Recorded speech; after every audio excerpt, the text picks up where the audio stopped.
personne ne t'aide jamais pour rien. Et moi, je suis toujours dans le côté où j'adorerais que tout tombe tout cuit. Mais non, j'essaie de pallier à ça. Parce qu'en fait, c'est aussi ce que j'aime. Enfin, faut pas oublier qu'il y a une notion de plaisir là-dedans, quoi. Déjà, tous les gens que j'admire, ils expliquent qu'il faut tout le temps travailler. Donc, autant que ce soit un plaisir. Et ça a commencé à cartonner pour moi le jour où j'ai arrêté d'être impatient. Exécuté par qui? Fabrice Florent.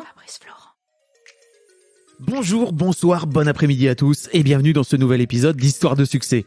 Chaque jeudi à partir de 6h du matin, je retrace avec une ou un invité son parcours de vie qui l'a amené à son succès depuis la petite enfance jusqu'à aujourd'hui. Je suis Fabrice Florent, dans la vie je fais des podcasts d'interviews et de discussions et je crée des contenus. Si vous aimez ce podcast d'ailleurs, allez écouter la bande-annonce pour en découvrir plus sur moi et sur mes autres podcasts. N'oubliez pas de vous abonner sur votre appli de podcast préféré, de mettre un cool commentaire et 5 étoiles au podcast sur Apple Podcasts par exemple, et de partager cet épisode autour de vous s'il vous a plu. C'est le meilleur moyen de m'aider si vous aimez mon travail. Un grand merci à vous et bonne écoute. Donc, pour répondre à ta question hors antenne... Parce que tu pointais ce jeu qui traîne dans mon salon qui s'appelle Taco Shabu Cheese Pizza. Ouais. Et je disais que ça rendait fou. Et tu m'as dit, surtout quand on veut gagner à tout prix... Je t'imaginais très bien avoir envie de gagner. Ouais, alors non, avoir envie de gagner, non. Avoir envie de... réussir, ouais, c'est gagner en fait, d'accord. Non, mais tu sais, c'est pas gagner pour dire ouais, bravo, t'es le meilleur. C'est juste aller au mieux de la consigne. C'est gagner. C'est gagner, ouais. On est d'accord. Ouais. En revanche, pour moi, je fais une distinction très claire entre avoir envie de gagner et être mauvais joueur. Et parce que tu as tout de suite dit non mais je suis pas mauvais joueur, ouais, c'est vrai. Ou je suis pas mauvais perdant. Mais en fait, pour moi, c'est pas pareil. Alors, je suis très bon perdant, mais je pense que pour être un bon joueur, faut avoir envie de gagner. Sinon, tout le monde. Non, bah alors, sans. Je suis dans ton camp fois 1000. Enfin, dans ce cas-là, sinon il n'y a pas de jeu. Enfin, c'est juste venez, on pose des cartes et on voit ce qui se passe. Non, alors, il y a des gens pour qui jouer est juste une fin en soi. Ce que je comprends aujourd'hui, je comprends ça, mais naguère, tu vois, pour moi, c'était. Mais quel est l'intérêt de jouer en fait? Ah oui, alors non, mais je suis entre les deux. Je suis au degré en dessous. Tu sais, c'est un éventail, c'est un spectre.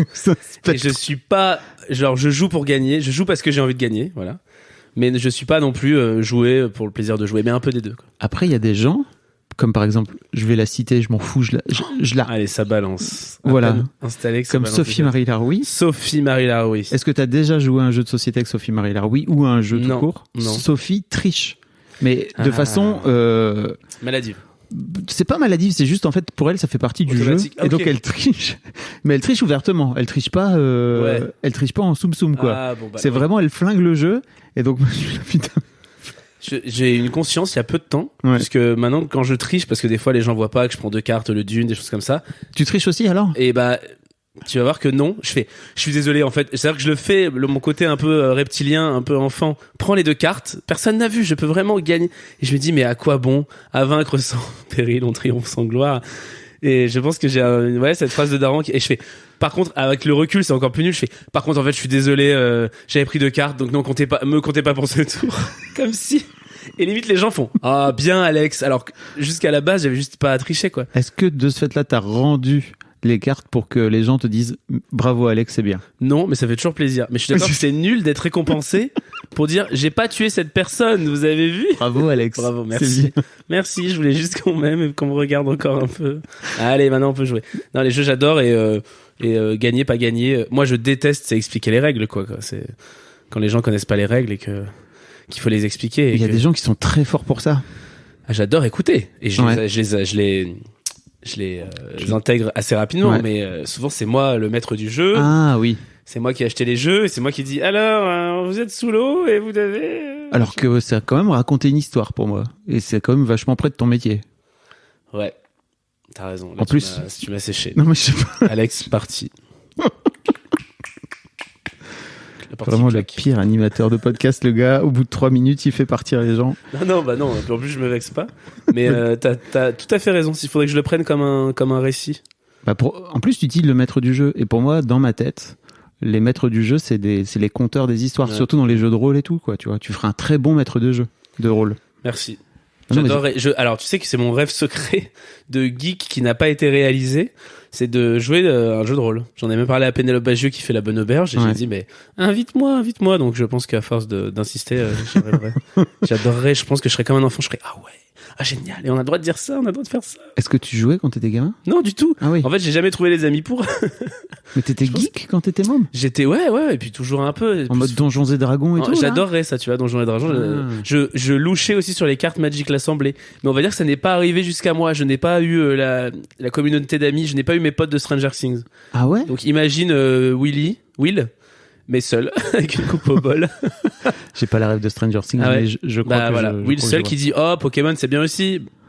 Et let's go. Mais en vrai, Magic l'Assemblée, rien que de voir les fées, les machins, moi j'avais des grimoires, comment trouver des dragons dans la vie. Mais tu veux dire qu'au collège-lycée, t'as jamais trouvé des potes dans l'établissement complet? C'est ouf. Ouais, parce que j'étais pas assez, tu sais, bague, lunettes, les copains, tu vois. Et en même temps, j'étais pas du tout le beau gosse ou quoi. J'étais quand même un freak, hein, mais je pense qu'on aurait dû se réunir plus. Ouais. Ah oui. J'étais plus extraverti. Je faisais du théâtre, machin, oui. Les spectacles, les machins. Et je pense que même eux, je devais leur faire peur ou dire, ouais, tu vois. Puis surtout, t'imagines, toi, tu viens jouer à Magic.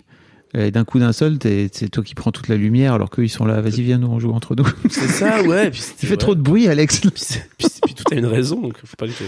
Putain, c'est ouf quand même. Je savais pas que t'étais ce genre de. Mais en fait, c'est ouf à quel point au collège et au lycée, les destins se font par rapport aux bandes. Ouais, ça c'est sûr. Et tu vois, typiquement, t'aurais pu devenir. T'aurais pu devenir Fibre Tigre en fait. Tu connais Fibre Tigre? Non. C'est un mec c'est lui qui fait Game of Roll. T'as déjà entendu parler de Game of Roll? Ouais, j'ai entendu parler. C'est lui qui invente toutes les histoires et qui fait le maître du jeu, quoi. Et ça, j'aurais adoré, mais par contre, il faut que, je sais pas, dans les personnages, il y ait quand même une drag queen et que, tu vois ce que je veux dire? C'est un mélange, en fait. C'est avec un pote, on était parti sur le principe du geek gay.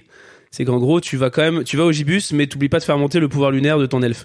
C'est un truc, et du coup, tu sais pas quand t'es pré-ado, s'il faut sortir écouter Lady Gaga, ou te dire, venez, on fait un jeu en ligne, quoi. Et tu crois pas qu'aujourd'hui c'est plus simple, tu vois? Maintenant, il y a ce qu'on appelle les gamers. G-A-Y-M-E-R. Ok. C'est une catégorie de mecs qui s'identifient comme ça, qui sont gays et qui adorent les jeux vidéo, qui sont geeks, quoi. Et d'ailleurs, on parlait de drag queen, mais Nicky Doll, elle est hyper geek. Ouais. Donc, mais oui, les passations se font. Mais quand t'es enfant, t'as l'impression qu'il faut rentrer dans une seule case et t'essayes, quoi. Bah, encore plus, je crois, quand t'avais 15 ans, quoi. Ouais, aujourd'hui. Ouais. Ouh là là. On va en parler. Ah ouais. Vous l'avez donc entendu, on est avec Alex. On a commencé depuis 5 minutes ce podcast, mais j'adore commencer. Merci beaucoup de venir à mon pestacle. Non, pas dans mon pestacle. Dans mon podcast. Je voulais parler de ton pestacle. Dans ton podcast? Mon podcast pour parler de ton pestacle. Ok, c'est très mimes. Où effectivement, tu joues la dernière de toute ta vie. Arrête. C'est vrai? Je joue la dernière de toute ma vie. De ton deuxième... Attends, c'est un peu mon vrai premier. C'est ton vrai premier spectacle. C'est un peu mon vrai premier de mon one-man show Sensiblement Viril. Le 13 octobre à Paris. Je fais une avant-dernière le 8 octobre à Bordeaux. Mais après, c'est terminé. Ça va le deuil? Bah, je sais pas. Pour moi, comme je sais que je le fais, je suis encore dans le... Déjà d'une, j'ai oublié le texte, donc il va falloir que je vais faire quelques répètes avant, tu vois, mais c'est rien de faire 3 semaines avant. Oui. Et non, je vais le retrouver... On va dire, tu sais, c'est comme quelqu'un que tu quittes, que tu as aimé, mais là, ça faisait déjà, on se voyait seulement tous les 3 mois, tu vois, déjà. Donc, il y a un côté, c'est plus simple de quitter une personne que tu vois moins. Si je jouais les jeudis, vendredis, samedis, je sais pas, pendant 3 mois et qu'on me dit, là, c'est fini, ce serait très compliqué. Ouais. Mais on va dire, j'ai déjà appréhendé le vide. J'ai eu un confinement, comme le reste du monde. Je sais ce que c'est de ne pas jouer et je suis moins... drogué en manque quand je joue pas, alors qu'avant c'était quand même très compliqué. Tu l'as bien rempli ce confinement, hein. Ouais. Non mais c'est vrai, j'ai l'impression que tu l'as mis à contribution comme alors peut-être qu'en fait t'avais déjà je pars dans tous les sens mais peu importe, on y va.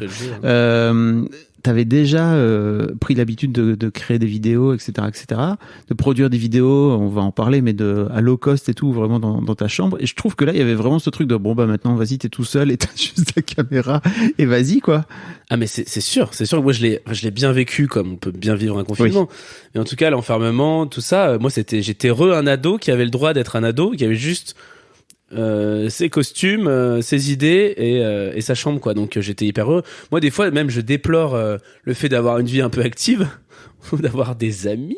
Non, peut-être pas, mais tu sais, d'avoir des trucs à faire, parce que je me dis mais moi tu me laisses une semaine chez moi, je te fais 10 vidéos comme je faisais et pour la suite. Et il y avait quand même aussi une notion d'urgence, tu sais, au début, t'es un peu paniqué en disant, bon, on va rester là, vite, faut pas s'ennuyer, on a peur de s'ennuyer, donc les on gens essaie vont de m'oublier produire des choses. Ouais, peut-être. Non, c'était pas vraiment ça. Ouais. Moi, j'ai adoré que tout le monde soit sur un pied d'égalité. Ouais, c'est clair. Parce que c'était une période où je vivais assez mal le développement de ma carrière entre grosses guillemets, mais tu vois ce que je veux dire, dans la direction que ça allait, parce que je faisais des choses avec lesquelles j'étais pas forcément ok, ou tu sais, des choses que tu fais pour la promo, tu vas dans des émissions, tu es là, mais je m'amuse pas en fait. Ouais, mais pour la promo c'est bien. Et en fait, le fait que tout le monde s'arrête, t'avais pas de un tel est complet dans cette salle, un tel fait l'Olympia, personne fait rien. Donc il y avait un côté où je me suis occupé que de moi, de ce que j'avais envie de faire, et en fait le naturel revient au galop, puisque le loco c'était revenu en 2 secondes. Le loco c'était revenu. Après des personnages, et j'ai créé des personnages en mode labo, tu sais, comme si j'étais tout le temps en résidence, qui seront sûrement dans le prochain spectacle en plus. Tu vois. Ah oui, donc tu t'es nourri aussi pour la suite, quoi. Tu baisses le son, c'est parce que je parle non, trop je fort. monte le son, tu quoi. montes le son. C'était pas trop. Ah, tu veux que je me rapproche du micro? Oui, si tu veux bien. Ok, Bon, ça va. Les gens écoutent ça? Ouais, vous nous écoutez là? Ok. Oui, il y a une ou deux personnes qui écoutent. Est-ce que vous nous écoutez? Ouais! Là, faut dire oui. Ok. Merci. Si vous êtes dans le métro, d'accord. J'adore. Les gens vont vous dire, ils sont bizarres ceux-là. Mais vas-y, je vais reprendre le fil de parce que tu sais là, je suis parti. Ouais, il y a une ligne édito Il y a peut-être. au moins pas. Il y a un fil. Moi, j'adore digresser. Il y a un fil, mais t'inquiète, je sais. En fait, la première question que je pose à tout le monde, c'est à quoi tu ressemblais quand t'avais 7-8 ans. Donc on revient à l'enfance, quoi. Ok. Alors, à quoi je ressemblais? 7-8 ans. 7-8 ans, je venais. Ah non, 7-8 ans, j'ai pas encore fait le club théâtre. Le club théâtre, j'ai commencé à 9 ans. Donc là, ma vie, elle a changé là, quand même. Hein. Ouais. Parce qu'on faisait nos propres blagues, tout ça. Mais tu me parles d'avant. 7-8 ans. Vraiment, c'est ça. J'avais beaucoup de livres chez moi. Mon rêve, quand j'étais enfant, c'était d'avoir de l'argent. Attention. Pas d'avoir de l'argent, c'est nul. Non, de vivre dans une grande ville et d'avoir de l'argent pour aller acheter des livres. Non, mais juste de vouloir avoir de l'argent, je trouve ça un rêve un peu quand même assez, très matérialiste. T'as grandi vers Lyon, c'est ça? J'étais en dessous de Lyon. En dessous. Ouais. Tu vois Lyon, et bah tu creuses. En dessous. Tu vois Us. Ceux qui ont vu le film Us comprendront. Voilà, j'étais dessous. Au niveau du métro, Caluire.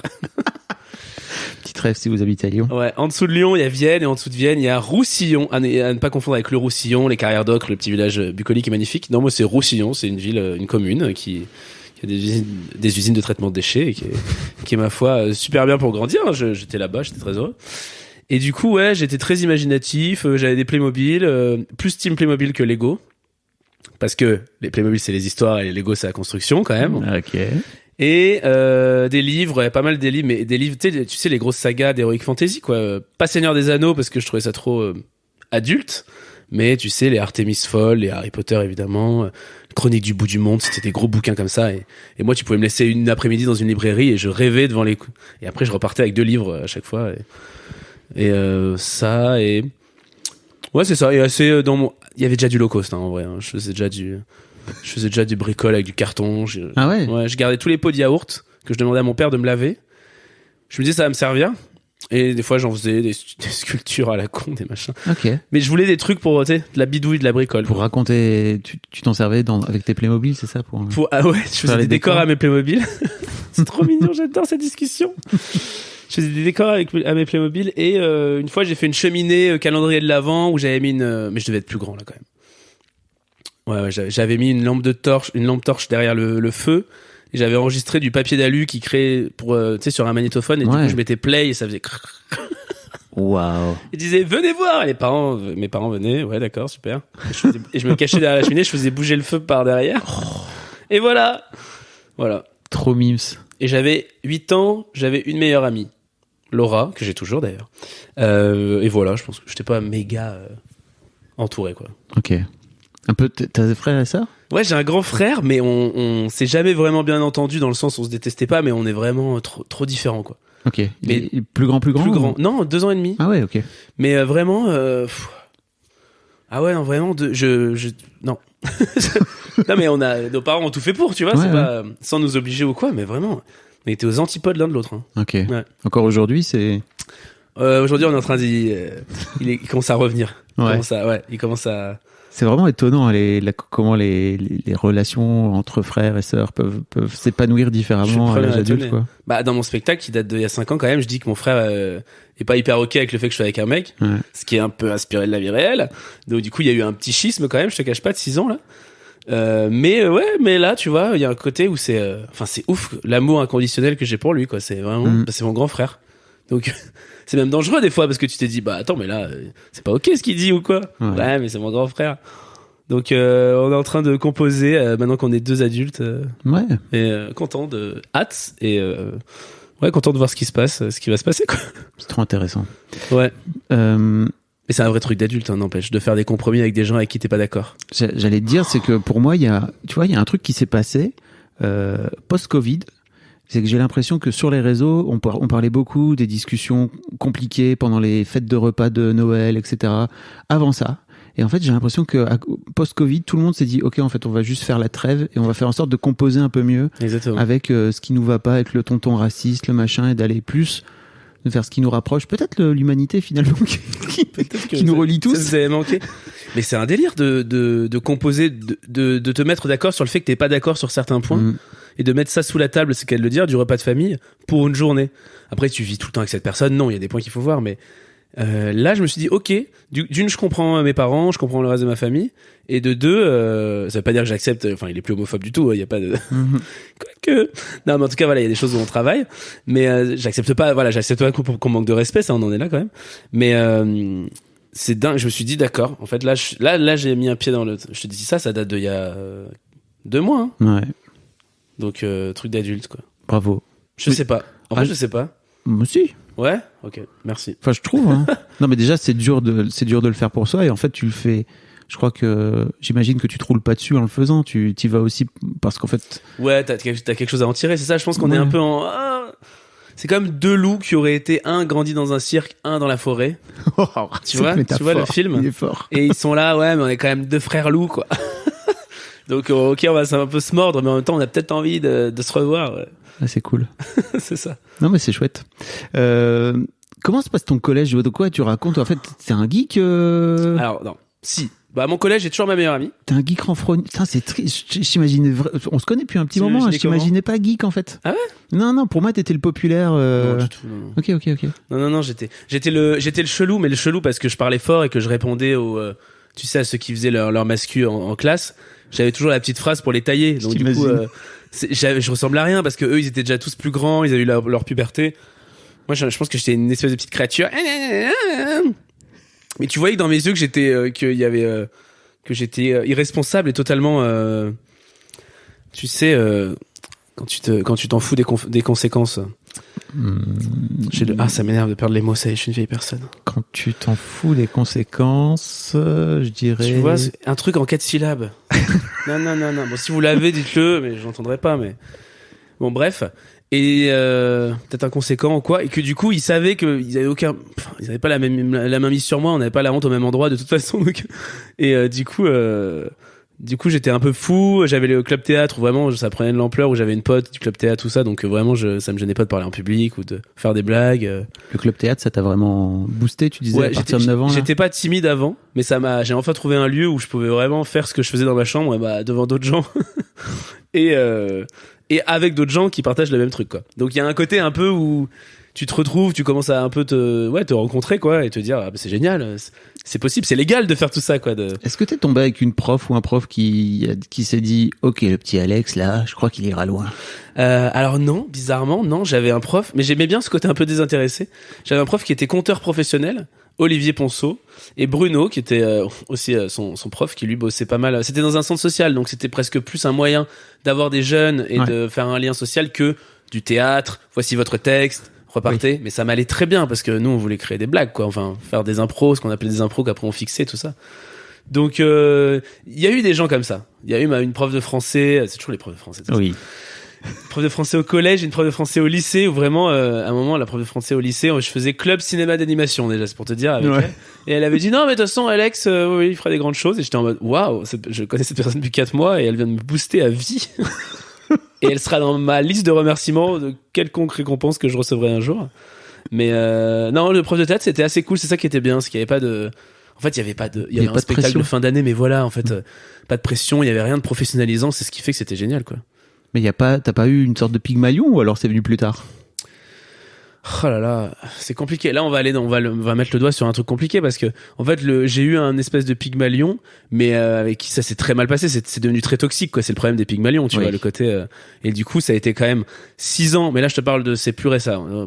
J'étais pas du tout enfant. 6 ans de ça avance. Et en même temps, je suis pas heureux dans ce que je fais. Et en même temps, ça avance un peu. Hein. Et ça, c'était très compliqué, quoi. Donc. Et on est bien d'accord que dans toute relation toxique, il faut avoir une personne toxique et une personne qui est prête à recevoir la Exactement. toxicité en face. Alors vraiment, tu prends une machine à remonter dans le temps et tu me rencontres, j'en suis conscient à cette époque. Hein. T'en es conscient. Ah ouais, je me dis c'est comme ça que je peux. C'est horrible, c'est chaud.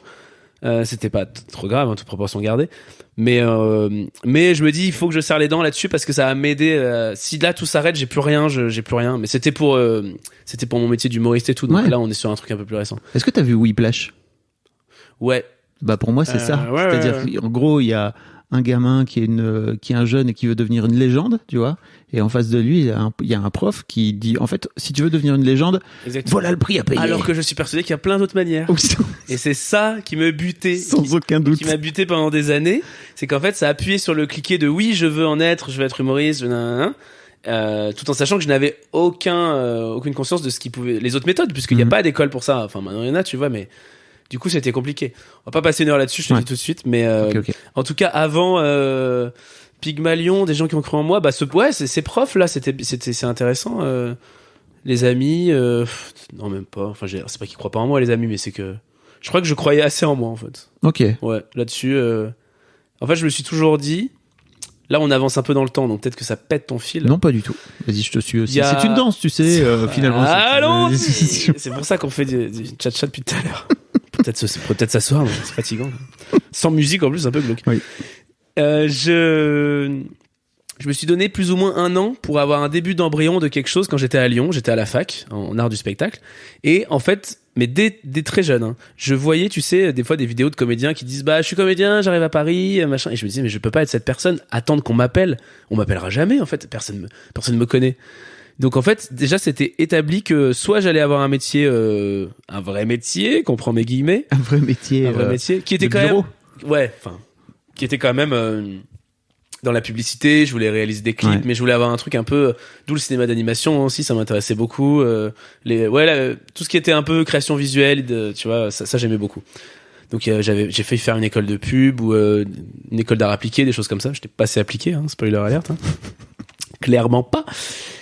Mais jamais je me suis dit comédien ça va être mon métier parce qu'en fait c'est pas que c'est trop dur mais c'est que c'est impossible, j'ai pas un pied faut avoir je sais pas par où commencer. Tu vivais à Lyon en plus donc t'es pas dans le game. Ouais. Ça c'était quand j'étais plus jeune. Ok. Et arrivé à Lyon justement au bout de 2 ans de fac je crois, je l'avais écrit parce qu'on était partis en vacances avec des potes et on avait un peu un carnet de bord, donc c'était les vacances avant la rentrée. Je me suis dit cette année je me donne 1 an pour voir si mon rêve vaut la peine d'être vécu. Donc je me suis inscrit dans des cours de café-théâtre où tu jouais un spectacle qui te donnait un texte et tu t'apprenais le texte pendant 8 semaines et pendant 8 autres semaines tu jouais devant un vrai public. Donc arnaque totale, tu payes et c'est eux qui gagnent l'argent après du public qui vient. Foresti l'a fait. Et c'est le nombril du monde. Foresti l'a fait. Et ça c'était génial parce que voilà, premier truc. Après je suis allé voir C'était quand ça? Parce que moi j'ai souvenir de Bérangère Krief en 2009-2010 qui m'a parlé de toi. Parce que Bérangère vient de Lyon aussi, qui m'a parlé de toi et tu jouais, c'était pas un théâtre à la Croix-Rousse? Si, c'était alors là je jouais déjà mon spectacle ou une pièce, Ok. Et c'était les Tontons Flingueurs ou le complexe du rire, Ok. qu'on embrasse. Non mais c'est vrai, les Tontons Flingueurs, c'est le premier café-théâtre qui m'a fait confiance. Ouais. Et après, du coup, tous les autres cafés-théâtres se réveillent et te font confiance, c'est ça qui est génial à Lyon pour commencer.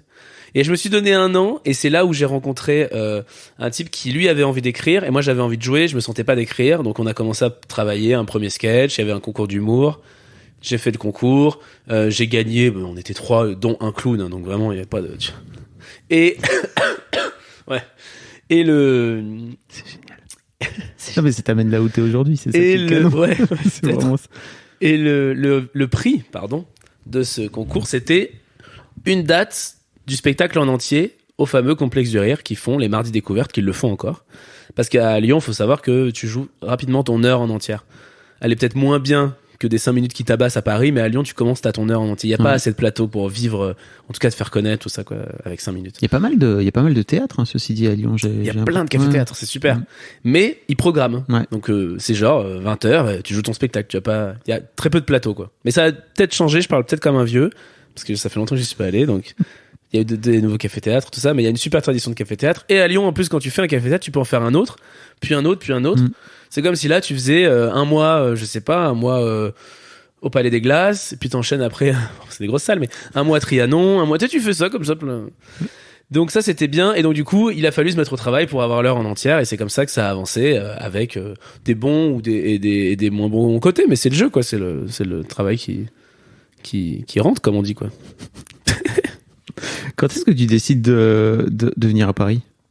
Je décide de venir à Paris en 2000. En fait, attends. Je suis nul en date. Donc, on est quoi ? Qu'est-ce qui te fait dire ça, déjà ? Qu'est-ce qui te fait dire de venir à Paris ? Alors, comme j'ai l'impression que j'ai fait le tour de Lyon, à juste titre, parce que j'ai vraiment fait tous les cafés-théâtres de Lyon, j'ai écrit un deuxième spectacle. J'ai coécrit un deuxième spectacle. Le premier, je l'ai pas écrit. Le deuxième, je l'ai coécrit. Avec un autre type, tu vois, donc qui lui avait eu un peu pignon sur rue à Paris, donc savait comment ça fonctionnait, et je commence à faire des plateaux à Paris, un peu des allers-retours. Donc tu sais, tu vas faire l'audition pour faire les 30 points au point virgule. Ouais. Donc d'abord tu fais une audition, donc tu arrives un mardi, donc tu prends ton train, tu arrives un mardi, tu joues 5 minutes, et puis on te dit bah non en fait non, et tu repars et tu reprends ton train, et c'est drôle du coup des fois de passer devant le théâtre du point virgule et de dire mais j'avais tellement peur, ou c'était pour moi tout se jouait, ma vie se jouait là. Les 30 points, en gros, c'est leur tremplin pour les jeunes talents du point virgule, quoi. Sauf que du coup, tu viens des fois, tu peux venir de la France entière, quoi. Bah oui. C'était un peu, alors que pour finir cette histoire de 30 points, un jour, je croise Antoinette Collin, la directrice du point virgule, qui me dit ah bah Alex, là on a un trou, tu veux passer pour le 30 points? Je pense qu'elle s'en rendait pas compte à quel point c'était symbolique que je passe. C'était des années après, bien des années. Donc Paris, j'y suis un peu par petites touches, et j'ai fait, et donc je suis avec ce spectacle et je sens qu'il peut prendre à Paris, et je dis à mon manager de l'époque, je dis je vais vivre à Paris. Non, comme ça. Non, en fait non, nul, ça y est. Non, je fais des allers-retours de programmation, ça veut dire que je joue tous les mardis au théâtre Montmartre-Galabru. Je dors chez une amie qui m'héberge, donc trop sympa, et je rentre. Et en plus, j'ai un décor à cette époque-là, donc je me trimballe mon truc en bois qui est immense dans les escalators et tout. Et le reste de la semaine, je suis à Lyon et je joue aussi mon spectacle. Donc à un moment, je fais un peu l'aller-retour comme ça. Et là, je me dis, donc je commençais à connaître Paris. Pas du tout, en fait. Non, je commence à connaître 2 salles et un arrêt de métro. Voilà. Montmartre. Ouais, exactement. En plus, je trouve que Montmartre, c'est, tu sais, Pigalle et tout, c'est très violent quand t'arrives de. Ah oui. J'avais fait On ne demande qu'à en rire avec Laurent Ruquier, et c'était pareil, ça se tournait vers là, au Moulin Rouge. Et en fait, c'est pas que c'est le pire, mais c'est quand même, c'est pas le reste de Paris, quoi. Et t'as l'impression que c'est partout comme ça, quoi. Oui. Et en hiver, quand il pleut, t'as 3 godes, de la pluie, une poubelle sale, t'es là, oula, alors, attendez, j'ai rien, Yacine Bellous avait fait un très bon sketch où il disait c'était des morts vivants, parce que lui il jouait au théâtre de 10 heures à l'époque, et il avait tout un truc sur le quartier qui est terrible. C'est aussi le comédie strip avec Iron, ça, j'ai fait 2-3 scènes, je faisais ça. J'avais l'impression de jouer ma vie à chaque fois pour qu'il me rappelle la semaine d'après, hein. Et à un moment, je dis à mon manager, en fait, là, je vais aller à Paris, même si je dois bosser dans un McDo, je veux aller à Paris. J'ai envie d'essayer, c'est maintenant, et avec le recul, je me dis, c'est vrai que c'est rare que je prenne des grosses décisions comme ça. C'est un gros saut dans le vide, non? Ouais, mais j'adorais. Enfin, moi, ça me fait pas du tout peur, les gros changements, c'est même très motivant. Enfin, les gros changements, les mini changements où tu fais, enfin, comment te dire, les mini changements. Changer un canapé de place dans une pièce, pour moi, ça peut être très compliqué. Ouais, mais j'étais habitué. Les gros changements, changer d'appartement, pas de problème. Surtout quand tu sais que c'est pour ta carrière, que je sais pas, t'as des rêves plein la tête, vraiment le cliché, quoi, du provincial qui arrive à Paris, quoi. T'avais de l'ambition. En fait, je me demande à quel point, tu vois, ton ambition, depuis le gamin, qui a 7 ans et qui fait un peu le malin à l'école. Je faisais des spectacles, je faisais pas le malin. A fini par... tu vois à quel point cette ambition a fini par se muscler pour devenir là où t'es aujourd'hui. Et alors, spoiler, je crois pas que je balance un truc, mais on a eu cette discussion la semaine passée, toi et moi, hors micro, n'est-ce pas, où tu me disais... mais moi j'ai envie d'aller au cinéma, et en fait maintenant t'as de l'ambition, et tu vois tu me parlais de ton programme court où tu me disais mais putain, c'est chiant parce qu'en fait, je l'ai proposé à Canal et Canal, ils m'ont dit non. Et en fait, j'ai dû passer par Kian. Et je disais, en fait, en vrai, c'est génial. Parce que le foot... Oui, et puis en vrai, tu m'as dit, t'es passé par une boîte de prod. Et j'ai fait, ah oui, j'avais oublié cette histoire de. Je me raconte aussi mes problèmes, un peu, je me fais un peu ma mythologie, hein, sachant que oui, Canal avait juste pas envie de produire, mais ils avaient peut-être envie de le diffuser, ils avaient juste pas les épaules pour le produire. Les épaules, t'as compris, enfin, l'envie, quoi. Ouais. Et oui. Mais ça, c'est un truc dont comment dire, je me demande, tu vois, à quel point t'as musclé cette condition-là. En fait, personne ne t'aide jamais pour rien. Et moi, je suis toujours dans le côté où j'adorerais que tout tombe tout cuit. Mais j'adorerais ça. J'adorerais. Mais au final, si on finit la fin de la phrase, ça m'ira pas. Mais j'adorerais, je sais pas, faire une vidéo ou une phrase et d'un coup, je sais pas, il y a un buzz de dingue, les salles se remplissent, j'ai plus besoin de faire de promo, je suis comme Mylène Farmer, je ressors tous les 4 ans avec un nouveau spectacle. Merci, bonsoir, comme ça je peux bien taffer sur ce que je fais. Et ça c'est trop bien. Sauf que c'est pas où j'en suis. Donc est-ce que soit je me plains, soit j'essaye de pallier à ça. Et en fait, j'essaye de pallier à ça parce qu'en fait, c'est aussi ce que j'aime. Enfin, faut pas oublier qu'il y a une notion de plaisir là-dedans, quoi. Si je veux ça, c'est pas pour être connu. Si je veux ça, c'est pour pouvoir faire mes idées plus facilement. Enfin, la notoriété, le succès, tu vois. C'est pour ça que je le veux. Si t'avais, je sais pas, un mécène qui dit, écoute, moi j'aide quelqu'un. Chaque année, il y a une loterie, j'aide quelqu'un. Évidemment que j'essaierai d'y participer. C'est pas un côté avoir un nom. Mais c'est jamais gratuit, même si dans la rue. Même si mais non. Et puis c'est jamais gratuit. Et puis en fait, la vie fonctionne pour une raison. Je sais pas, mais en tout cas, toutes les fois où je me suis un peu, déjà tous les gens que j'admire, ils expliquent qu'il faut tout le temps travailler. Donc autant que ce soit un plaisir. Et ça a commencé à cartonner pour moi le jour où j'ai arrêté d'être impatient. Donc le jour où j'ai arrêté de jouer ma vie en un rendez-vous, en une scène ouverte, où tu te dis là ça va décoller, après il y aura ça, où j'ai arrêté de fantasmer la suite des aventures, où je me suis juste dit je vais faire des choses. Et je suis le premier à étonner par ça parce que je pense toujours aux conséquences, tout ça, mais les low cost c'est ça. Les low cost, j'ai vraiment fait ça en mode bon, je fais des vidéos qui expliquent les clips, mais on va en faire une différente aujourd'hui. On essaye de reprendre plan par plan Le Roi Lion, ça te dit, avec Max Bird. Et c'est devenu dingue. Enfin, tu vois, ça a marché. Ça, pour toi, s'il est là le point d'inflexion, parce que non, tu vois, j'allais te dire, il y a cette vidéo sur la Reine des Neiges qui cartonne. Enfin, je sais pas, elle a genre 60 millions de vues sur ta chaîne YouTube. Ouais. Donc tu pourrais te dire, ok, c'est la petite sirène, ça. Ouais. La petite sirène, pardon. Ouais. Oui. Non, le puriste. Pardon. Et en fait, je t'entendais dire, je crois que chez Enjoy, Phoenix, que tu disais en fait, cette vidéo-là a cartonné, mais en fait, ça a été vu aussi énormément par des Thaïlandais et plein de gens. Ouais. Voilà. C'est clair. J'étais dégoûté. Attends, mais 60 millions, tu te dis, mais c'est bon. Voilà. Si c'est genre 1 euro, enfin même 1 centime la vue. Ouais. Ou alors, je sais pas, autant de gens qui viennent voir ton spectacle, mais pour le coup, c'est pas des gens. Enfin, tu vois, t'as eu ce buzz viral, j'ai l'impression, qui a fait le tour enfin, tu vois, t'as une vidéo qui a fait le tour du monde, etc. Et pour autant, j'ai l'impression que ça s'est pas. Enfin, alors certes, ça a dû changer ta vie en termes de salle, mais tu t'es pas retrouvé à te dire, ok, désormais, je peux remplir l'Olympia comme ça en un claquement de doigts, quoi. Mais non, parce qu'en fait, c'est un bijou web, c'est ce que je dis à chaque fois, mais c'est du playback, t'entends pas ma voix. Tu peux juste, limite, tu me reconnais pas. Donc en fait, il y avait un côté, l'incarnant est presque moins important que le concept. C'est d'ailleurs pour ça que j'ai arrêté, qu'après j'ai fait des vidéos de personnages. C'est qu'après je me suis dit, ok, d'accord, je vois ce que vous voulez dire. Il faut que je me montre moi. Il faut que je me montre moi, il faut que j'écrive moi, il faut que je montre mes blagues, mon univers. Hein. Ok, on fait ça. Et du coup, j'ai accepté de faire moins de vues avec d'autres vidéos parce que je préférais faire des personnages et que ça m'a permis d'avancer et de bosser sur le reste. Après, c'est ce que je disais aussi chez Enjoy Phoenix, c'est que dans le vrai cliqué, ça a été le sketch sur l'homosexualité et en parallèle La Reine des Neiges. En fait, les deux sont sortis la même semaine et là, j'ai senti un petit truc de... Mais alors, étonnamment, tu vois, je me fais plus reconnaître dans la rue depuis 4 mois. Je sais pas ce qui s'est passé.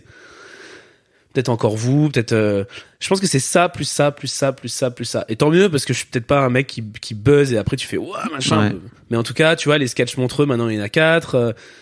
et je travaille à ça et puis en fait je continue à faire des choses qui me plaisent mais en tout cas j'ai plus de gens, après il y avait le confinement, mais plus de gens qui m'arrêtent et qui me reconnaissent que avant où j'avais l'impression avant je jouais quand même dans des salles régulièrement, tu vois, j'avais une tournée, je faisais des salles de je sais pas avec du monde quoi.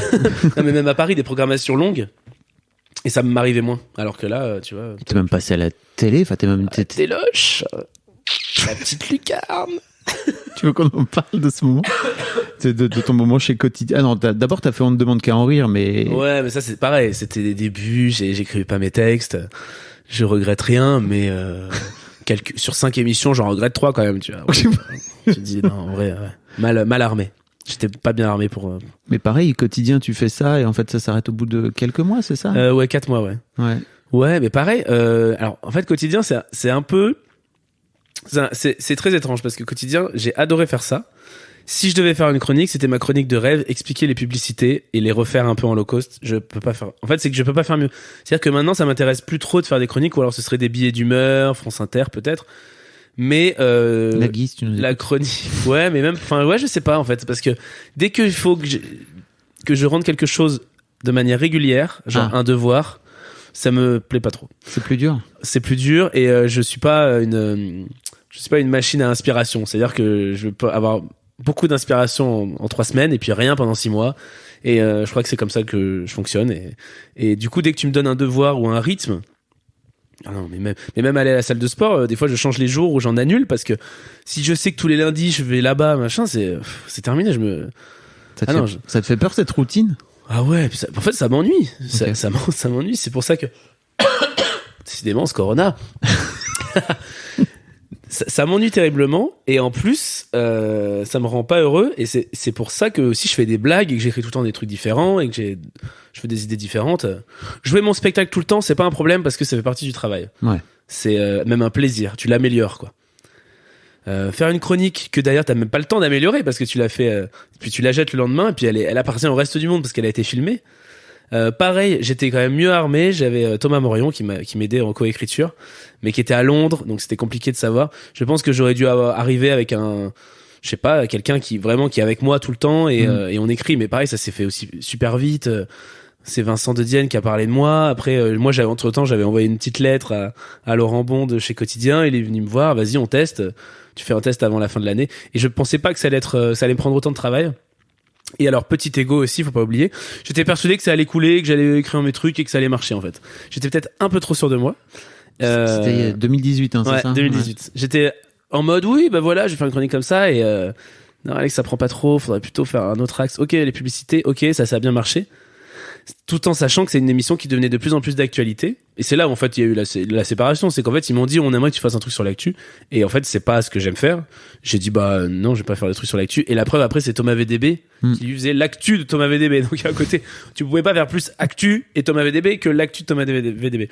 Et moi c'était la pop culture. L'actu de la pop culture c'est très compliqué parce qu'on sait jamais ce qui va marcher, pas marcher. Tu vois, t'as des albums, ils cartonnent, mais c'est pas le jour de leur sortie. Ouais. Donc je savais que j'étais dans un truc un peu mutant. Ce qui fait qu'il y avait des super chroniques, d'autres dont j'ai très honte, d'autres qui sont moins bonnes tout simplement. Hein. Oui, ça arrive. Mais un plaisir dingue parce que c'était mon émission rêvée. Yann Barthès, vraiment je fais ce que j'avais à faire à l'époque. Si c'était maintenant, d'ailleurs je serais bien embêté parce qu'il faudrait que j'ai un axe très actu. Je sais pas si ça me plairait tout autant. Et puis maintenant dès que tu me parles d'un truc une fois par semaine, j'ai des frissons. Je passais des week-ends entiers à écrire des trucs sans te demander, sans savoir si c'est bien, parce que t'as pas, quand t'es deux, je pense j'aurais dû avoir une plus grande équipe ou quelqu'un vraiment avec moi où on se dit, bon, pendant 4 mois, on va rien faire d'autre. Je continuais mes low cost en parallèle, donc j'avais des tournages low cost, j'avais mes dates de tournée. J'ai pas assez fait le tri, j'ai pas vu le cadeau qu'on me faisait avec Quotidien, sans leur lancer des fleurs, mais juste, c'est une super visibilité. Et je pense que je voulais continuer mes vidéos, tout ça, j'avais un truc, j'ai voulu tout faire en même temps et il y a des choses qui sont moins passées que d'autres, quoi.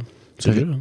T'avais peur de rater, tu vois, de manquer si tu mettais tous tes œufs dans le même panier à un moment donné?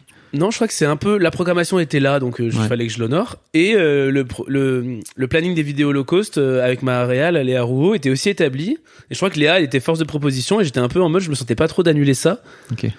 Et surtout, je l'ai pas subi. J'avais l'impression que c'était possible, quoi. J'avais l'impression que c'était possible et je sais même pas si plus de travail aurait donné des meilleures chroniques. Je pense qu'en fait, il fallait plus d'assurance et un espèce de phare dans la nuit, quoi. Quelqu'un qui me dise ça, je vais pas chialer, je vais tousser. On dirait que je vais chialer. Je suis moment émotion avec Alex Ramirez. C'est terrible. Le gars fait que tousser, ça donne envie. Hein. Non, quelqu'un qui me dise ça, ok, ça oui, viens, on parle là-dessus. Ou si moi j'ai mon meilleur ami d'écriture. Ouais. Et que la prod me dit écoute on n'aime pas trop cette vanne et que je fais si je vous jure elle est drôle parce qu'on est 2 contre 1 et je pense que c'est ce qui me manquait aussi un peu et en plus surtout j'étais hyper scolaire parce que j'avais envie et c'est le problème quand t'as envie de plaire Et surtout, t'es à quotidien, donc en fait, t'as plus la tête qui tourne parce que tu viens de croiser les Bradley Cooper que d'arriver en disant voici mes bidouilles, ce que Vincent Dedienne faisait vraiment. Il arrive avec sa folie. Bonjour, je suis là, je repars. Et j'étais un peu trop dans le ça y est, c'est mes nouveaux meilleurs amis, machin. Évidemment, tu penses aux conséquences plus qu'au travail. Et, bien sûr. Et c'est un peu mon problème. C'est pour ça que ça aurait pu être tout cuit et avec moi, c'est jamais tout cuit. Donc c'est toujours un petit signe qui me dit.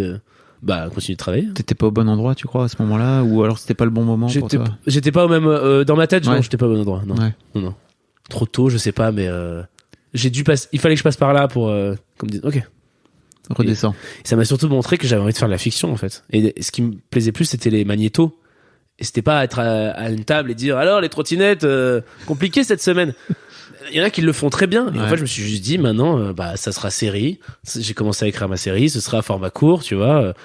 Encore vous, c'est pas du tout sur l'actu, tu vois. Ouais. Encore vous, c'est sur Canal+. C'est pour ceux qui connaissent pas, c'est sur les clichés du cinéma. Je reçois sur mon canapé comme toi, mais sauf que je reçois un cliché vivant du cinéma, donc ça peut être la femme en talons dans la jungle, tout ça. Et moi, je veux des sketchs un peu intemporels, tu vois. Tu les revois dans 5 ans, voilà quoi. C'est des sketchs quoi. Et tu crois que c'est encore vous qui t'a fait bondir en notoriété là ces derniers mois? C'est marrant. Ouais, parce que c'est diffusé sur YouTube aussi, sur Studio Bagel. Sur Bagel, ouais, c'est vrai. Ah, je sais pas. Ok. Je sais pas. J'aime ne pas savoir quoi. Ouais. J'aime me dire. Des fois, t'as envie quand les gens font j'aime bien ce que vous faites, et t'as envie de dire vous m'avez connu comment? Voici un sondage, remplissez. Non mais c'est intéressant de dire Instagram et tout, machin, les réseaux sociaux, où je vous ai vu dans cette émission, ou encore. Puis les gens vous, savent pas en plus, la plupart du temps. Exactement. Je commence à me dire que peut-être que ça fait juste longtemps que je suis dans le paysage, et ça me va très bien. Et ouais, enfin c'est très compliqué. Enfin, je me plains pas du rythme auquel j'avance, puisque c'est moi qui le. Tu vois, ça serait toi qui décide. Ouais, dans l'idée en vrai. Quand est-ce que tu commences à inventer tes persos sur Insta et tout? Ça vient suite. Parce que moi, j'ai en tête de t'avoir vu vraiment décoller pendant le confinement, en fait, où t'as vraiment commencé à. Les vrais personnages sur Instagram, c'est vraiment pendant le confinement. Ouais. Parce qu'avant, j'avais ce petit truc de si je fais des personnages, il faut que ce soit bien filmé pour YouTube. Et j'avais fait les vidéos profession d'ailleurs. Ouais. Et on les avait tournés avant le confinement, donc en fait, je pouvais en diffuser une toutes les semaines. Et puis après, à un moment, ça s'est arrêté, quoi, tu vois, parce que le confinement a continué. Ouais. Et du coup, j'ai dit vas-y, on assume. Que ça va être chez moi quoi, mais c'est pas un truc que j'aime, genre montrer chez moi où il y a j'avais des petites velléités de t'as envie de garder un peu de mystère, ou en tout cas que ça fasse un peu comédien, que ça fasse pas, enfin tu te prends un peu la tête sur de ce que ça peut renvoyer, alors que c'est bien le problème, hein. Et alors que il y a vraiment moi il y a des personnages que j'ai créés surtout quand je découvrais comme tout le monde la liberté d'Anaïd Rosam, de Laura Felpin et de Lison Daniel. Et tu te dis d'accord, mais tout est possible en fait, faut juste te faire plaisir.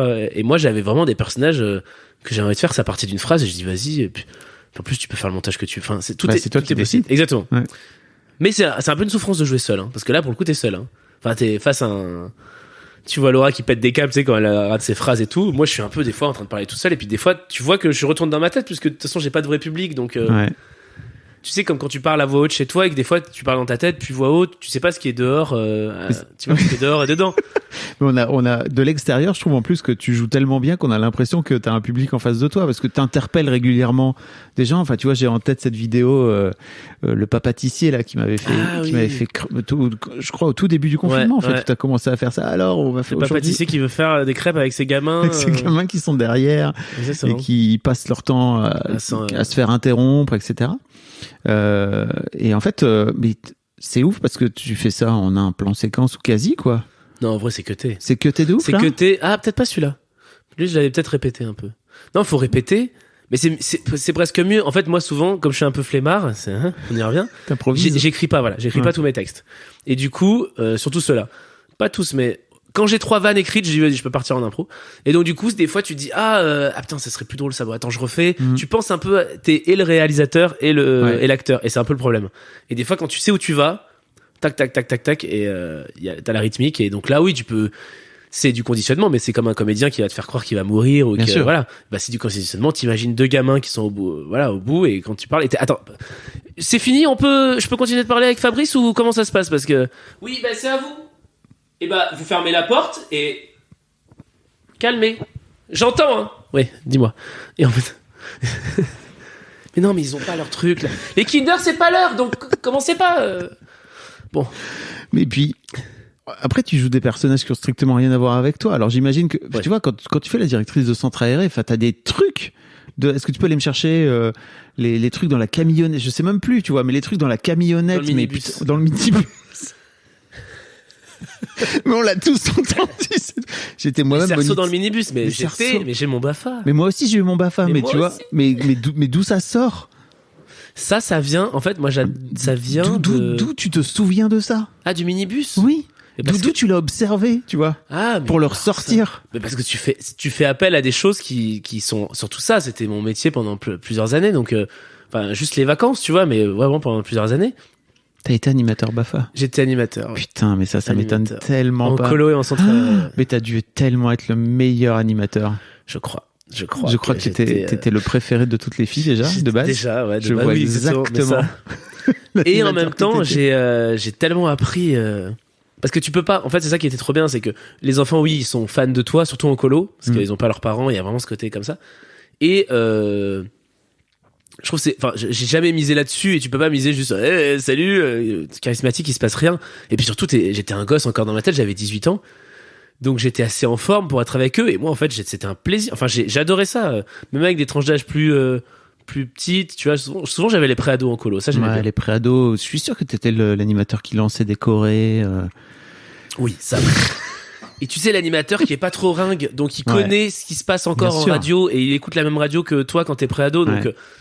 il parle le même langage, tu vois. Ça, je t'avouerais que c'était assez plaisant. Parce que t'es comme t'es, et ils sont fascinés parce que tu fais des grands jeux, des machins. T'es un adulte en plus, tu vois. Ouais, alors que franchement, j'avais 18 ans, donc. Mais maintenant, je pourrais pas, en fait, ne serait-ce qu'être debout aussi longtemps, tout. Je pourrais plus. Ah là là. On est aujourd'hui avec Alex Ramirez, 65, pour fêter tes 65 ans. Hein. Comment ça se Ça passe? se passe très bien. De quoi? Et maman. Oui, mais il y a une petite mauvaise toux là. C'est pas sûr qu'il passe l'hiver, le Alex. Putain, c'est ouf. Ouais, je comprends pourquoi l'animation c'est un métier de jeune. Bah Il faut ouais. et t'as des gens plus âgés, t'avais des directrices, tout ça qui étaient là, des animateurs plus âgés aussi, qui sont super forts quoi, qui font tout le temps. Il y a un vrai, moi là où j'ai vraiment appris, c'est un vrai boulot d'éducation et de pédagogie et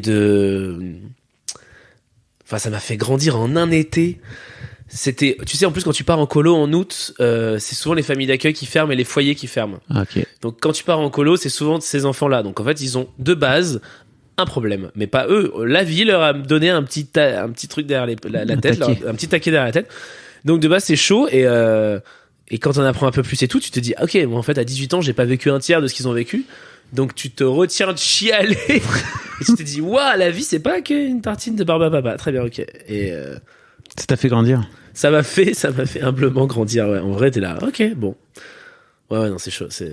Je trouve ça canon, ces expériences quand t'es ado, tu vois, et qui t'amènent d'un coup d'un seul dans un autre monde, qui te projette dans un autre monde dans lequel t'étais pas, quoi, jusque-là. Ouais, c'est hyper stressant. C'est-à-dire que je trouve ça, c'est terrible. Mais je pense que j'ai préféré faire ça que de cueillir des fruits ou faire les vendanges ou travailler à la chaîne. J'ai adoré faire ça et je savais que ça payait pas bien. Du coup, je travaillais beaucoup. Mais l'animation, j'ai adoré. Enfin, c'est. Ma mère garde des enfants. Non, elle est à la retraite maintenant. Elle gardait des enfants, elle était assistante maternelle.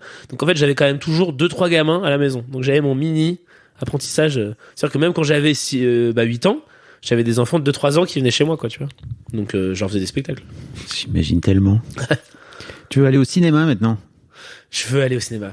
Bah, Je t'ai vu dans Le Visiteur du Futur. ouais, Pas t'as plus vu. tard qu'il y a quelques Quel semaines. rôle charnière, hein. Je sais pas si t'as remarqué. Non, C'est mais- c'est parce que je dis un certain truc que tout se passe. Ouais. Exactement. On va pas Allez, spoiler. voilà, on va pas spoiler. Où tu joues Fabio? Je joue Fabio, chauffeur VTC, chauffeur personnel de Arnaud Ducré. Arnaud Ducré, Ouais. oui. Voilà, chauffeur qui aime bien mettre la radio et qui parle beaucoup. Non, je veux aller au cinéma. Pareil. Ça aussi, à un moment, je me dis, mais si c'est pour qu'on m'appelle pour des rôles que j'aime pas. Déjà, il va falloir qu'on m'appelle. C'est pas dit, ça? Bon, bah, ok, bah, je vais écrire des trucs, on va voir. Le cinéma, pour l'instant, je suis pas du tout sur un projet de long. Je sais pas, bêtement, j'ai l'impression qu'il faut commencer par format court, après série, après long, alors que souvent, long, c'est plus simple à faire qu'une série. Mais, raconter un truc en long, pour l'instant, j'ai quelques idées, mais c'est pas ce qui me passionne le plus. C'est encore un monde auquel je Je suis un peu loin, tu vois. Faut que je fasse plus de tournage. Et là, je me dirais, ok, ça fonctionne comme ça. Ok. Ça a pas l'air trop méchant. Ok, je sais comment on fait. Vas-y, on part sur. Pour l'instant, c'est pas forcément le cas, c'est ça? Non, pour l'instant. Et puis j'ai cette série dont je peux pas trop parler, qui est en développement, Donc ça veut dire qu'elle a pas trouvé de diffuseur, mais on la développe. Donc c'est un producteur. En gros, c'est un producteur qui t'a acheté les droits qui mise un ticket dessus au cas où et qui va faire en sorte d'aller chercher un diffuseur. C'est ça. Ça peut être une plateforme, ça peut être une chaîne de télé, ça peut être n'importe quoi, et qui te donne un peu des sous pour que t'écrives et que tu fasses développer justement la série. Exactement. Donc on en est là, donc c'est déjà bien, tu vois. Je suis pas tout seul avec ma série, mais c'est une série dont j'ai le projet depuis qui a beaucoup évolué, mais ça va faire 4 ans maintenant, enfin d'avant le Covid quoi. Donc ça prend du temps.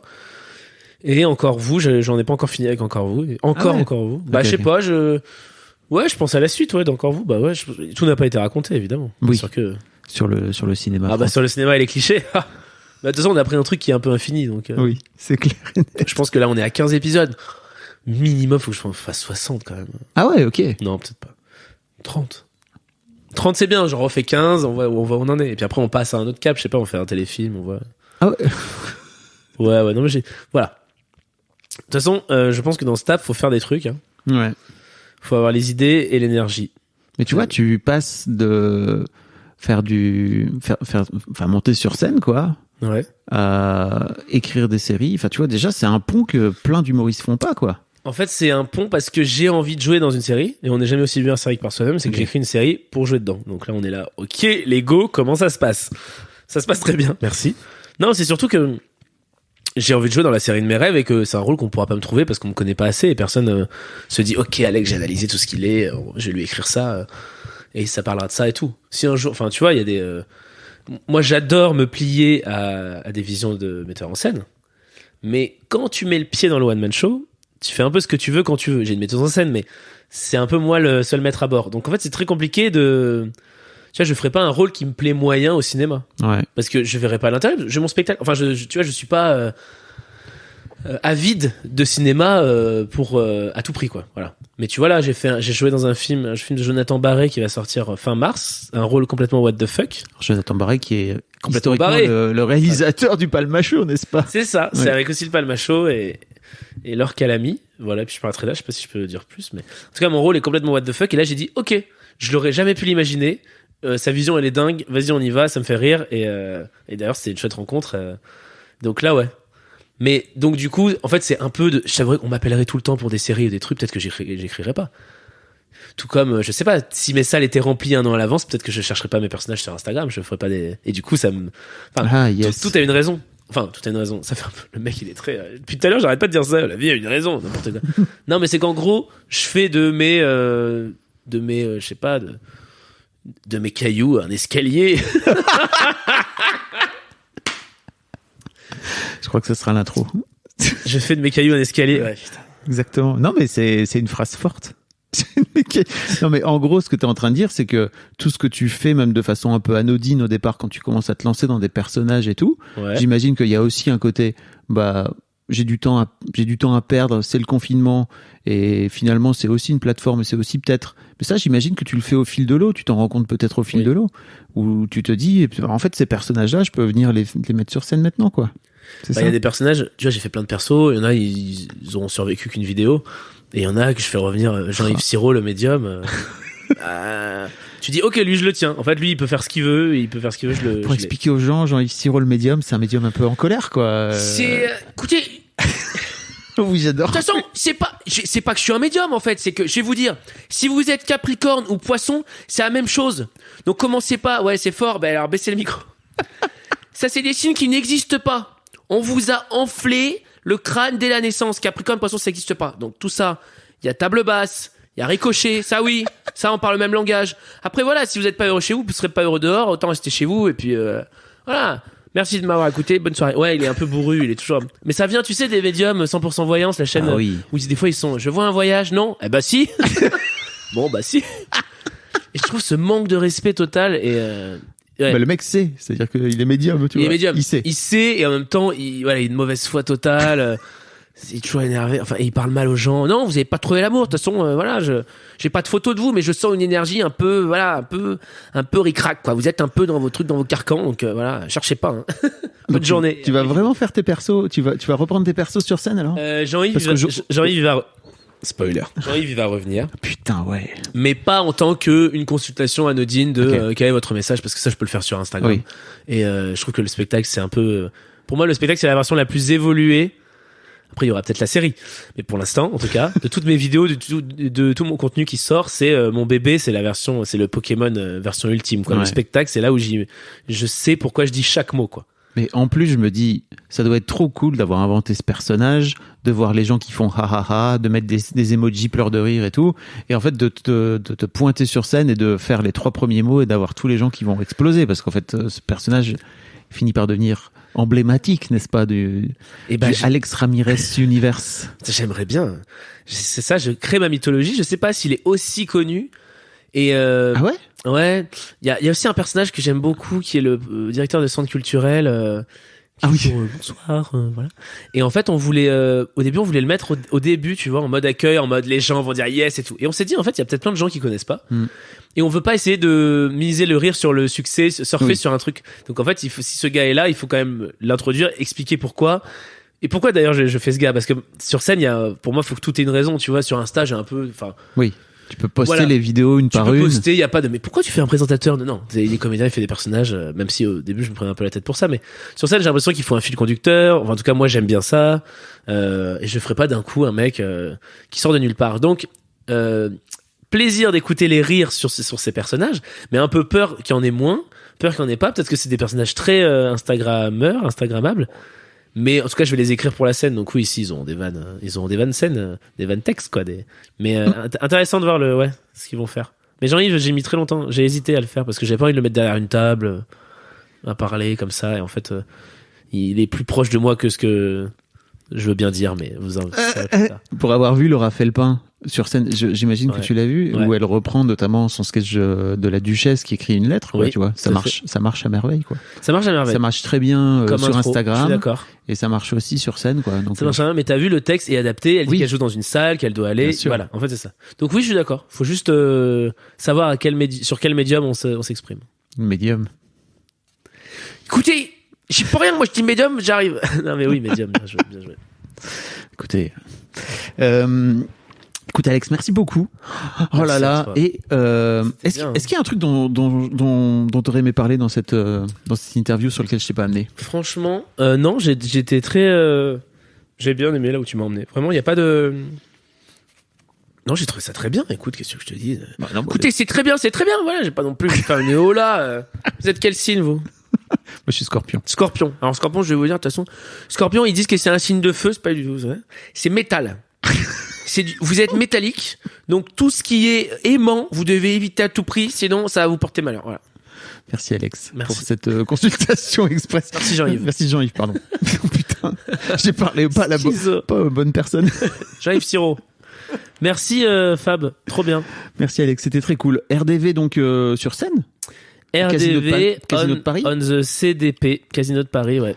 Je vous mettrai le lien si vous voulez venir voir Alex. Et puis je mettrai tous les liens où les gens peuvent venir te voir. Enfin, je veux dire, tu fais plus trop de vidéos sur YouTube là maintenant? Ouais, t'as vu. Mais parce que je prépare des suites audiovisuelles et j'ai moins le temps. J'ai fait un petit teaser pour la dernière. Oui. J'ai mis sur YouTube.